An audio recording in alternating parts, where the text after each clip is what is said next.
अस्सलामुअलैकुम कुर्बान टीवी में आपको खुश आमदीद। नाज़रीन, इस वीडियो में हम ये जानेंगे कि कामयाब जवान प्रोग्राम का जो ऑनलाइन फॉर्म है वो हम किस तरीके से फ़िल कर सकते हैं और इसके बारे में जो डिटेल्स हैं वो आपके साथ शेयर करेंगे। सबसे पहले तो आपको बता दें कि यहाँ पर दो कैटेगरी बनाई गई हैं। सबसे पहली में आपको यहाँ पर 1 लाख रुपए तक मिलेगा और 1 लाख से 5 लाख रुपए तक अगर आप कर्ज़ा लेना चाहते हैं अपना कोई कारोबार करने के लिए, तो फिर आपको सिर्फ आपकी जो पर्सनल गारंटी है वो देनी पड़ेगी, आपकी पर्सनल चीज़ें आपसे मांगी जाएंगी। लेकिन अगर आप 5 लाख 1 रुपये से ज़्यादा और 50 लाख रुपए तक अगर आप लोन लेना चाहेंगे तो फिर यहाँ पर 4 ऑप्शंस बनाए गए हैं। एक तो कमर्शियल व्हीकल, यानी कि आपकी गाड़ी जो है उसके ओरिजिनल कागजात या उसके बजाय आप सोना जो है उतनी मालियत का हुकूमत को, गवर्नमेंट को आप एज ए सिक्योरिटी देंगे, या फिर उसके अलावा कोई गवर्नमेंट सिक्योरिटीज़ या फिर प्रॉपर्टी के ओरिजिनल कागजात या फिर प्रॉपर्टी की जो चीज़ें हैं वो आप जमा करवाएंगे एज ए सिक्योरिटी अगर आप 50 लाख रुपए तक लोन लेना चाहते हैं। तो चलिए मैं आपको अपने मोबाइल की स्क्रीन से दिखाता हूँ। आप अपने मोबाइल से भी बड़ी आसानी के साथ फॉर्म को जो है वो फिल कर सकते हैं। जो कि नीचे डिस्क्रिप्शन बॉक्स में मैंने आपको लिंक दिया होगा, उस लिंक पर आप क्लिक करते ही ये ऑफिशियल वेबसाइट पर आ जाएंगे। तो आपके सामने ये स्क्रीन जो है वो शो हो जाएगी। यहाँ पर वाज़े तौर पर लिखा हुआ है कि आप जो दरख्वास्त देने वाले फ़र्द हैं अपना ओरिजिनल शनाख्ती कार्ड और उसके जो इशू करने की डेट है वो बिल्कुल सही तरीके से टाइप करें, बिल्कुल क्लियर, ताकि आपकी जो है दरख्वास्त पर गौर किए जाए। तो आपने यहाँ से इसको क्लोज़ कर देना है। तो आपके सामने ये सारे ऑप्शंस जो हैं वो इस तरीके से आ जाएंगे कामयाब जवान प्रोग्राम के। तो सबसे पहले यहाँ पर बैंक का नेम है, यहाँ पर आप क्लिक करेंगे तो 3 बैंक के ऑप्शन आपके पास हैं, national bank of Pakistan, bank of Punjab और बैंक ऑफ खैबर। तो यहाँ से आप कोई भी एक बैंक सेलेक्ट करने के बाद नीचे आपके जो है दरख्वास्त गुजार का नाम यहाँ पर आपने लिखना है। आप कोशिश करें कि वही नाम लिखें जो आपके ओरिजिनल शनाख्ती कार्ड पर लिखा हुआ है। यहाँ पर नाम लिखने के बाद यहाँ पर आपने अपना शनाख्ती कार्ड नंबर लिखना है और शनाख्ती कार्ड नंबर लिखते वक्त आपने बीच में कोई भी वक्फ़ा, कोई भी स्पेस नहीं देनी है। पूरा आपने नंबर 13 हिस्सों का जो है वो टाइप कर देना है। उसके बाद यहाँ पर आपने शनाख्ती कार्ड जिस तारीख़ को आपका इशू हुआ है, जारी हुआ है, वो तारीख़ आपने लिखनी है। लिखने का तरीका क्या, सबसे पहले आपने साल लिखना है, कौन से साल को और कौन से महीने को और कितनी तारीख़ को आपका शनाख्ती कार्ड इशू हुआ है। ये आप अपने शनाख्ती कार्ड पर देख सकते हैं, इशू डेट लिखा होगा, वो तारीख़ आपने यहाँ पर लिखनी है। उसके अलावा आपने अपनी डेट ऑफ बर्थ, तारीख़ पैदाइश, वो आपने यहाँ पर सही से टाइप करनी है। फिर नीचे आपके पास यहाँ पर जो है मर्द, औरत और ख्वाजा सरा 3 ऑप्शन हैं। तो आप जिस कैटेगरी में आते हैं आपने वो वाला ऑप्शन इस तरीके से सेलेक्ट कर लेना है। अगर आप मर्द हैं तो आपने मेल पर क्लिक करना है, अगर फ़ीमेल है तो बाकी आपको पता ही है।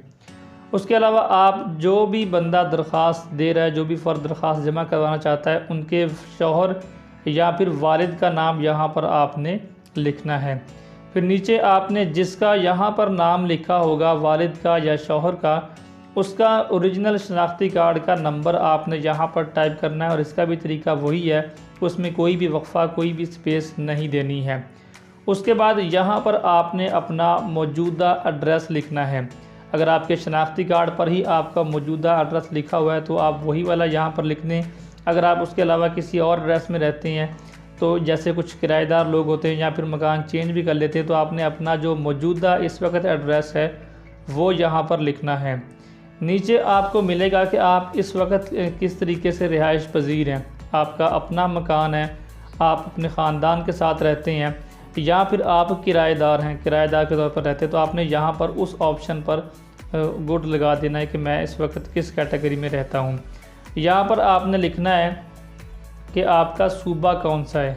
यहाँ पर आपको ऑप्शंस दिए हुए नीचे, तो इनमें से आप सेलेक्ट कर सकते हैं कि आप किस सूबे के रिहायशी हैं, तो आपने वो वाला ऑप्शन सेलेक्ट कर लेना है।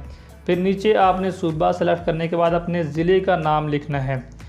जैसे पंजाब का, अगर पंजाब सूबा होगा तो फिर यहाँ पर मैं इस वक्त फैसलाबाद में, तो मैं यहाँ पर फैसलाबाद लिखूँगा।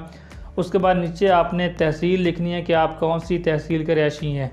तो यहाँ पर तहसील फैसलाबाद, जैसे तहसील और ज़िला फैसलाबाद ही है, तो यहाँ अगर आप फैसलाबाद से करें तो आप फैसलाबाद ही लिखेंगे। उसके बाद नीचे आपने अपने घर का, अगर आपके घर पर PTCL या कोई और ऐसा लगा हुआ है लैंडलाइन नंबर, तो आपने वो वाला यहाँ पर लिखना है और आपने वो कोड भी साथ में, जैसे 041 होता है 051, वो कोड आपने साथ में ज़रूर लिखना है। लेकिन अगर आपके घर में कोई फ़ोन नंबर नहीं लगा हुआ है तो आप अपना मोबाइल नंबर भी यहाँ पर लिख सकते हैं। उसके अलावा नीचे भी आपको अपना मोबाइल नंबर लिखने का ऑप्शन दिया गया है। अगर आप 2 मोबाइल फ़ोन इस्तेमाल करते हैं तो आप कोशिश करें कि एक ही मोबाइल नंबर दोनों जगह पर लिख दें, अगर आपके घर में कोई मोबाइल नंबर या लैंडलाइन नंबर नहीं है। फिर नीचे आपने जो नंबर दिया होगा उसके बारे में पूछा गया है कि ये सिम जो आपने यहाँ पर नंबर लिखा है ऊपर, वो आपके नाम पर रजिस्टर्ड है या नहीं, तो वो भी आपने लिखना है। जो आपके नाम पर रजिस्टर होगी आपने उसके लिए हाँ लिख देना है, और वही नंबर कोशिश करें जो आपके पास हर वक्त मौजूद हो और आप ही के नाम पर रजिस्टर्ड हो, वो आपने लिखकर यहाँ पर यस कर देना है। उस नीचे आपने अपना ईमेल एड्रेस जो है वो लिख देना है, अगर है तो लिख देना है, अगर नहीं है तो आप इसको खाली छोड़ सकती हैं क्योंकि आपने अपना नंबर भी दिया होगा। अगर आपके पास ईमेल आपकी बनी हुई है तो फिर आप यहाँ पर वो ज़रूर लिखें। नीचे आपने लिखना है कि आप कितने लोगों की कफ़ालत कर रही हैं, आपके फैमिली में कितने अफराद हैं जिनकी कफ़ालत आपके ज़िम्मे है, वो यहाँ पर आपने उतने नंबर लिखने हैं। फिर नीचे आ जाता है कि आपका मुस्तकिल पते से रिलेटेड, लेकिन अगर आपके ID कार्ड पर आपका मौजूदा और मुस्तकिल पता एक ही है और वही आपका सूबा है, वही आपका ज़िला है, वही आपकी तहसील है, तो फिर आपने यहाँ पर क्लिक कर देना है कि बिल्कुल ऊपर जो मैंने मालूमात दी हैं वही सारी इस कैटेगरी में आएंगी। लेकिन अगर आपका मुस्तकिल पता और मौजूदा पता अलग अलग है तो फिर आपने यहाँ पर अपना जो है मुस्तकिल एड्रेस लिखना है और फिर उसके हिसाब से अपना सूबा, ज़िला और तहसील भी आपने लिखनी है। उसके अलावा फिर नीचे आपको ऑप्शन मिल जाए कि आपकी अज़दवाजी हैसियत क्या है, आप गैर शादीशुदा हैं, आप शादीशुदा हैं, या फिर इसके अलावा कोई कैटेगरी, तो आपने दीगर वाले ऑप्शन पर क्लिक कर लेना है। तो अगर आप शादीशुदा है तो आपने फिर मैरिड पर क्लिक कर लेना है। फिर नीचे आपने यहाँ पर आपको मिल जाता है ऑप्शन कि आपकी तालीम कितनी है, कोई तजर्बा है। तालीम की इसमें कोई लिमिट नहीं रखी उन्होंने कि आपके पास कितनी होनी चाहिए फिर आपको कर्जा मिलेगा। अगर आपके पास कोई हुनर है, मतलब आप किसी चीज़ में माहिर हैं, कोई चीज़ आपने ऑनलाइन या इंटरनेट से सीखी हुई है, कोई सॉफ्टवेयर का कोड किया हुआ है, कुछ भी आप जानते हैं, तो वो आपने अपनी काबिलियत को यहाँ पर लिख देना है। उसके अलावा नीचे आपको दिया होगा कि आप इस वक्त मतलब आपका ज़रिया मुआश क्या है, आप बारोज़गार हैं, आप मुलाज़म हैं, किसी के पास एम्प्लॉयड हैं, या फिर आपका ख़ुद का कोई रोज़गार है, आप खुद का कुछ कारोबार कर रहे हैं छोटा मोटा, या फिर आप इस वक्त बेरोज़गार हैं। नीचे आपने यहाँ पर लिखना है आपका कारोबार, कि आप कौन सा कारोबार करने की ख्वाहिश रखते हैं या फिर आपका कौन सा कारोबार है जिसको आप बढ़ाना चाहते हैं। फिर नीचे आपको आ जाता है कि आप लोन क्यों लेना चाहते हैं, कर्ज़े की वजह क्या है, आप नया कारोबार शुरू करना चाहते हैं या फिर आपका पहले से कारोबार है उसको आप ज़रा बढ़ाना चाहते हैं उसमें और आप इन्वेस्टमेंट करना चाहती हैं। अब नीचे आपको कर्ज़े की किस्म के ऑप्शन मिल जाते हैं कि आप कारोबार के लिए कर्ज़ा लेना चाहते हैं या फिर मुद्दती कर्ज़ा लेना चाहती हैं। तो यहाँ पर आप वर्किंग कैपिटल जो ऊपर वाला ऑप्शन है यहाँ पर क्लिक करेंगे कि मैं कारोबार के लिए कर्ज़ा लेना चाहता हूँ। अब नीचे आपको 2 ऑप्शन मिल जाते हैं कि आप जो रकम लेना चाहती हैं वो कितनी आपको चाहिए। तो यहाँ पर आप लिख सकती हैं 1 लाख से 5 लाख, फिर 5 लाख से 50 लाख तक। और फिर नीचे आपको कर्ज़े की मुद्दत के आप कितने टाइम के बाद जो है या कितने टाइम के लिए आप कर्ज़ा लेना चाहते हैं।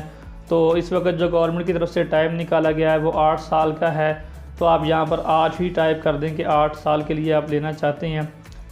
तो एक जो पहला साल होगा उसमें आपको कोई भी कर्ज़े की किस्त देनी नहीं पड़ेगी, उसके बाद जो बाकी 7 साल होंगे उसके अंदर आपने ये करना है। तो ये सारे चीज़ें आपने फिल करने के बाद नीचे मैं आपको ये सारी चीज़ें फिल करके अब आपको नीचे दूसरा स्टेप दिखाता हूँ।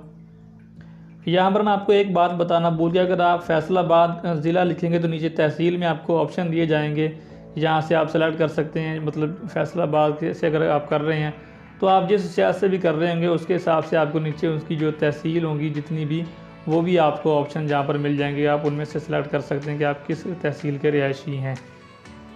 इसको इस तरीके से फिल करने के बाद नीचे आपने प्रोसीड स्टेप 2 पर क्लिक करना। जैसे आप इस पर क्लिक करेंगे कि आपके सामने ये स्क्रीन आ जाएगी, यहाँ पर एफिडेविट है, ये सारी उर्दू में आप लिखी हुई है कि आप ये हल्फिया तौर पर सारी चीज़ें तस्लीम करते हैं।